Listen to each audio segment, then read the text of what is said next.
everybody, and welcome to my review of Game Night. So Game Night was directed by John Francis Daley and Jonathan Goldstein, and it stars Jason Bateman and Rachel McAdams as Max and Annie, a couple who regularly host game nights for their friends. We're talking things like charades, board games, just the usual stuff that people get together and play. Until one night when Max's successful brother Brooks decides that he wants in on it, and he decides to host the game night at his really big, ultra mansion-y type place. Just to rub it in that he's more successful. Once everybody gets there, he announces that they're not going to play the regular games. They're going to do kind of a murder mystery thing where someone's going to get kidnapped, and it's going to be up to everybody else to try and figure out where that person is, and if they find him, they get a 1970-something Stingray Corvette, like really nice car. And what ensues is a night of hilarity and, that kind of thing where you're like, what's real and what's not? Kind of like another movie I've seen before. Oh,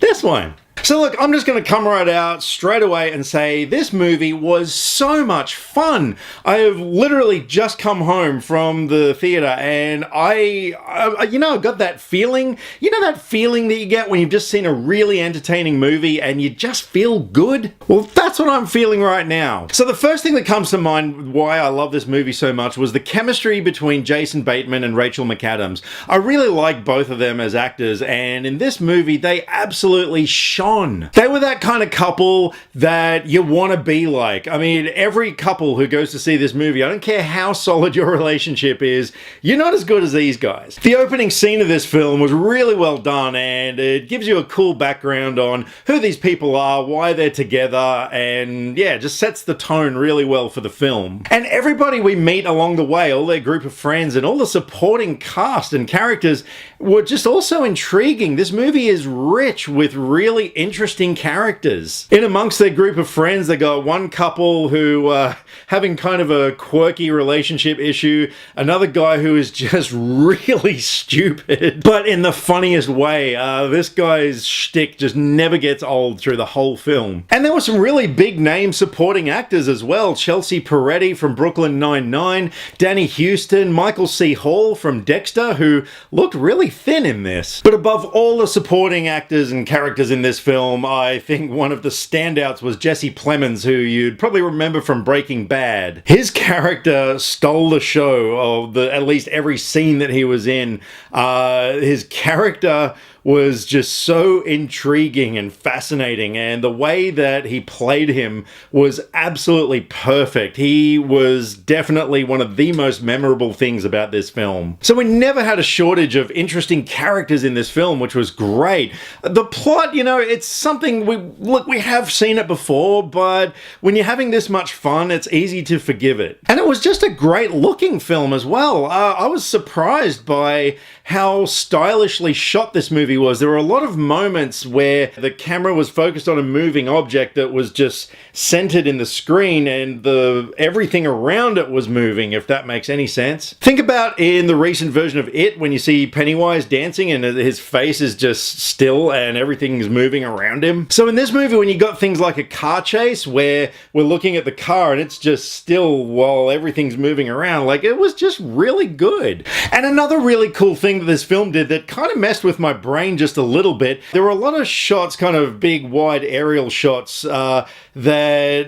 it almost looked like it was using a tilt shift photography technique. And if you're not sure what tilt shift photography is, just do a quick Google search, but there are a lot of moments where things look like miniatures. Like there's one shot when you're first coming into the neighborhood of our main characters, and as it's flying in, it really looked like it was a miniature, like a toy neighborhood, but then he suddenly realized it's real. And the film did that a few times. I know that it knew what it was doing, but yeah, it just looked interesting. There was also some great editing and transitions and stuff in the film. I liked the opening credits scene that involved a lot of game pieces. And I gotta say, this movie actually delivered quite a few surprise moments as well. There were a couple of moments that were quite unexpected and a little shocking. And running at an hour 40 minutes, this movie didn't outstay its welcome.